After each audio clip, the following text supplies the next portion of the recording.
मध्य प्रदेश के छतरपुर से खबर, जहां के स्थित बागेश्वर धाम के पीठाधीश्वर धीरेन्द्र कुमार कृष्ण शास्त्री ने अपने बयान हवस के पुजारी क्यों मौलाना क्यों नहीं वाले बयान पर स्पष्टीकरण देते हुए कहा है। शाकाहार और सनातनी बेटियों के 32-32 टुकड़े होने पर एकजुट होने का संदेश दिया।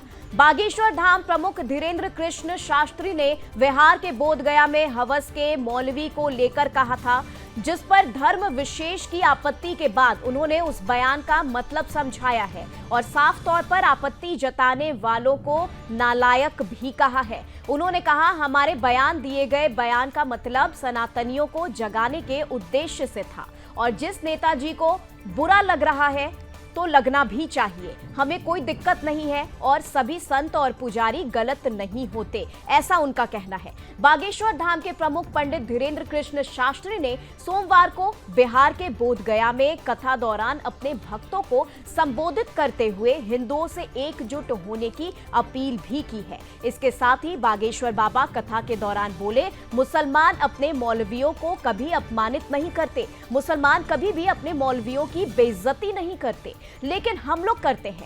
साथ ही में धीरेन्द्र कृष्ण शास्त्री ने सवाल भी उठाया कि क्यों सिर्फ हवस के पुजारी शब्द का इस्तेमाल किया जाता है, हवस के मौलवी क्यों नहीं। हिंदुओं के दिमाग में प्रायोजित तरीके से ऐसे शब्द भरे गए हैं। बागेश्वर बाबा के सवाल पर मुस्लिमों ने आपत्ति भी जाहिर की थी।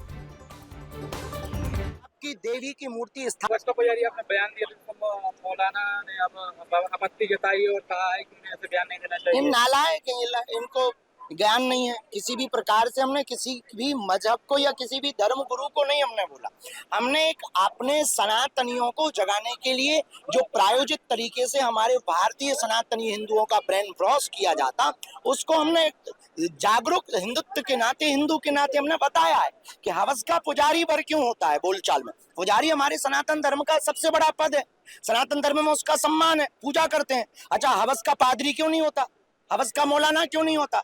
अगर ये बोल दिया है तो लोगों को दिक्कत होने लगी। अभी कोई एक नेताजी है, उन्होंने बयान दिया था कि साधु संत तो गांजा फूंकते हैं।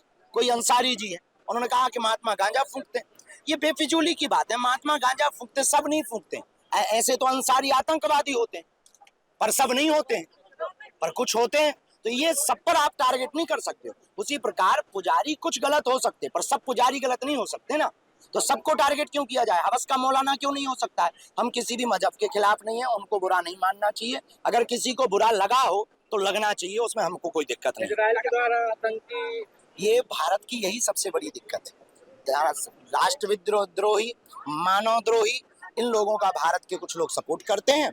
बाकी जो मानव को जोड़ने का, एकता का काम, सनातन का काम, भारत को जोड़ने का काम करते हैं, उनका विरोध करते हैं। इस बात से ही तो भारत पीछे है, इसीलिए तो हम लोग विदेशों के मुकाबले में पीछे हैं। यही दुर्भाग्य है भारत का, जो आतंकवादियों का सपोर्ट करता है। नवरात्रि में हमारा तो छतरपुर से धीरेन्द्र कृष्ण शास्त्री को सुन रहे थे आप।